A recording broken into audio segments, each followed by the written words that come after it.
ঢাবির central orientation শুনতেই কেমন একটা ফিল আসে না? সেই ফিলিংয়ের ঠেলায় পড়ে সকাল সকাল উঠে রং মেখে সংসেজে শাড়ি পরে চলে গেছিলাম ডিপার্টমেন্টে।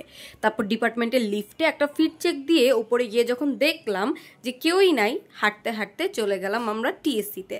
আমরা বলতে আমি টিএসসিতে গেলাম কারণ টিএসসির অডিটোরিয়ামেই আমাদের ডিইউ 104 ব্যাচের জন্য নবীনবরণ বা পরিচয় পর্বের আয়োজন করা হয়েছিল। যাওয়ার পথে আমার এই সেটআপগুলো চোখে পড়লো। এখানে আসলে জুলাইয়ের স্থির চিত্রগুলো দিয়ে এগুলো বানানো হয়েছে। আমি দাঁড়া দাঁড়া সব পড়তেছিলাম, আমার লিটারেলি গুজবাম দিচ্ছিল। এগুলো পড়তে পড়তে আমার মনটা প্রচুর খারাপ হয়ে গেল। Like July will for ever hold a place in my heart. কিন্তু টিএসসিতে ঢোকার পরেই না আমার মন ভালো হয়ে গেল, কারণ আমি এমসিজে 19-এর সবাইকে দেখতেছিলাম।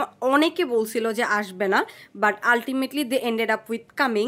আমরা প্রথমে গিয়ে অনেকক্ষণ আড্ডা দিলাম, ছবি টবি তুললাম, অনেক মজা করলাম। দেন আমরা আস্তে আস্তে চলে গেলাম অডিটোরিয়ামের ভেতরে, যেখানে মেইন প্রোগ্রাম হওয়ার কথা ছিল। বাট সেখানে জায়গা এতই ভরা ছিল যে আমাদেরকে বসার সুযোগ দেওয়া হয় নাই। আমরা তো ভাবতেছিলাম ভেতরে কি না কি হবে, আমরা অনেক আফসোস করতেছিলাম। আনটিল ভিতরে যারা ছিল ওরা বের হয়ে আমাদেরকে বলল যে 45 ডিগ্রি গরম আর মাইকের আওয়াজ ছাড়া ভেতরে আসলে আর কিছুই নাই। সো আমরা দুঃখ কষ্ট বাদ দিয়ে টিএসসিতে সবাই মিলে ছবি তুললাম, ফটোশুট করলাম, and yes that was good. MCJ তারপরে আমাদের পুরো টিমটা দুই ভাগ হয়ে গেল। এক ভাগ চলে গেল পুরান ঢাকায়, আর আমরা রয়ে গেছিলাম ক্যাম্পাস এক্সপ্লোরেশনে। দিন ছুটি হবে, অনেক দূরে যাব, নীল আকাশের সবুজ ঘাসে খুশিতে হারাবো। এমনটা করার রিজন হচ্ছে আমাদের জন্য আসলে তেমন কোনো আয়োজন বা অনুষ্ঠানের ব্যবস্থা ছিল না। টুকটাক যে কালচারাল প্রোগ্রামের ব্যবস্থা করা হয়েছিল সেখানেও আমাদের বসার স্পেস ছিল না। আমরা এক্সপেক্ট করছিলাম যে আমাদেরকে এঙ্গেজ করে অ্যাটলিস্ট হোক ফুল বা সুভিনিয়ার কিছু একটা দিয়ে আমাদের জন্য মেমোরেবল একটা অনুষ্ঠানের আয়োজন করা হবে, যেটা আমরা পাই নাই। অলদো ভেতরে যারা বসতে পারছিল তারা বলছে যে না, কালচারাল প্রোগ্রামটা আসলে অনেক সুন্দর ছিল, কিন্তু ওই যে আমরা সিটও পাই নাই। যাই হোক, এই সব দুঃখ কষ্ট ভুলে আমরা চলে গেছিলাম কার্জনে। এর আগে আমি অনেকবার কার্জনে গেলেও এভাবে অফিসিয়ালি এক্সপ্লোর করা হয় নাই। বাই দ্য ওয়ে, আকাশটা কিন্তু জোস ছিল সেদিনের, ভাই, ওইটা বেস্ট পার্ট ছিল। কার্জনে আমি, ইলেন, জুই, বুশরা, আশা, আমরা সবাই মিলে গেলাম, অনেকক্ষণ গল্প করলাম, ছবি তুললাম।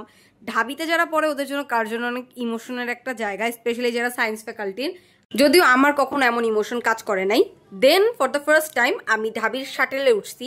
মানে এই শাটেলগুলো পাওয়াই যায় না। আমি আর মিফতা লিটারেলি দৌড়াইছি এই শাটেল ধরতে। আমি তো আগে কখনো উঠিই নাই, মিফতা তাও 2বার উঠতে পারছে। অ্যান্ড আমার কেন জানি শাটেলে করে না এগুলো দেখতে অনেক ভালো লাগতেছিল। মানে কার্জনটা ঘুরলাম, শহীদুল্লাহ হলের ওইদিকে গেলাম। এটা হচ্ছে সেই ফেমাস শহীদুল্লাহ হলের পুকুর। এটা নিয়ে অনেক কথা, অনেক জল্পনা কল্পনা আছে। আমার এগুলো দেখতে খুব জোস লাগতেছিল। দেন সামনে দেখলাম হচ্ছে গ্রিন হাউস, দেন বোটানি গার্ডেন সম্ভবত আছে, আমি আই এম নট শিওর যে বোটানিক্যাল ওর বোটানি গার্ডেন। এটা অনেক সুন্দর ছিল। দেন ওই সময় কেবল আমি আর মিফতা শাটেলে উঠতে পারছিলাম। আমরা যখন ব্যাক করে আবার ফিজিক্স ডিপার্টমেন্টের সামনে আসলাম, বাকিরা উঠছিল। আর ওই সময় জায়গা ছিল না, আমরা সবাই সবার কোলে উঠে লিটারেলি আসছি, কারণ যে শাটেল তো পাওয়াই যায় না। আর ওই সময় টিএসসিতে হচ্ছে খাবার দেওয়ার সময় হয়ে গেছিল অলরেডি, তাই আমরা আর কোনো চান্স না নিয়ে কোলে করে শাটেলে উঠে কার্জন থেকে টিএসসিতে আসছি। অ্যান্ড টিএসসিতে এসে আমরা আরও একটা নতুন এক্সপিরিয়েন্সের মুখোমুখি হইলাম, হুইচ ইজ খাবার শেষ। মানে আই ডোন্ট নো, আমাদের সবার জন্য এনাফ খাবারও ছিল না। যাই হোক, কিন্তু পাশের একজন যখন দেখাইলো প্যাকেট খুলে যে একটা পেটিস আর মিষ্টি ছিল, আমাদের দুঃখ ঘুচে গেছে। আমরা তড়িঘড়ি করে হাকিম চত্বরে আসছি, সেখান থেকে সবার লাঞ্চ টাঞ্চ কিনে আমরা আমাদের এমসিজে ডিপার্টমেন্টে চলে গেছি এসি রুমে বসে খাওয়া দাওয়া করার জন্য। বাই দ্য ওয়ে, হাকিম চত্বরের এই আমের শরবতটা কিন্তু অনেক মজা। 30 টাকা করে পাওয়া যায়, এত টেস্ট লাগে খাইতে, আর এটা বেস্ট। তারপরে ওইখানে কিছুক্ষণ ঠান্ডা হওয়ার পরে আমরা চলে গেলাম সেমিনারে। আমি এর আগেও বলছি আমাদের ডিপার্টমেন্টের সেমিনারটা কোয়াইট কুল, আমার অনেক পছন্দের একটা জায়গা আমাদের সেমিনার। দেন ওইখানে বসে আমি আর ইলেন কিছুক্ষণ আড্ডা দিলাম, বেসিক্যালি রেস্ট নিচ্ছিলাম। অ্যান্ড অ্যাট দ্যাট মোমেন্ট আমাদের একজন সিনিয়র ভাইয়ের সাথে দেখা হইলো। তার সাথে আমরা জোরাজুরি করে কথাবার্তা বলে ট্রিট নিলাম, বললাম যে আমরা খাবার পাইনি, সো আপনি আমাদের খাওয়াবেন।